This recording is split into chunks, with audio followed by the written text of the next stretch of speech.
Hey everyone, welcome back. If ChatGPT gives you something really good, a recipe, a plan, a bit of code, you don't have to screenshot the whole thing to show someone. ChatGPT can turn the entire conversation into a link that anyone can open in a browser. And in this tutorial, I'll show you exactly how to create that link on Android and send it to whoever you want. Let's get into it. Swipe up from the bottom to open your apps, tap the search bar, type in ChatGPT, and tap the app to open it. First, you need the conversation you actually want to share, so tap the menu icon in the top left to open your sidebar. Under Recents, you'll see all your old chats.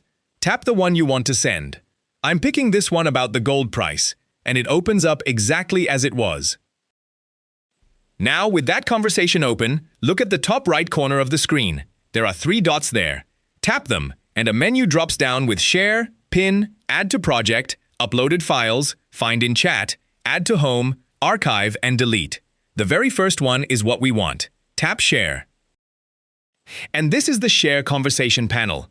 Read the line at the top. It says anyone with the link can view previous messages, so treat it like a public web page, not a private message. Underneath, there's a preview card showing the title of your chat with the ChatGPT logo. That's what people see when you send it.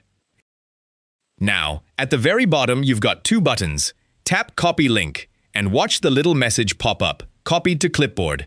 That's it. The link is now on your clipboard, and you can paste it into any app, a text message, an email, a document, anywhere. Just paste it like you'd paste anything else. So let's recap. Open ChatGPT, tap the menu icon, and pick the conversation you want from Recents. Tap the 3 dots in the top right corner, then tap Share. From that panel, either tap Copy Link and paste it wherever you want, or tap Share Via and pick an app to send it straight there.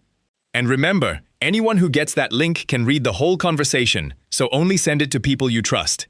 If this helped you out, give the video a thumbs up and subscribe for more quick tech tips. Thanks for watching, and I'll see you in the next one.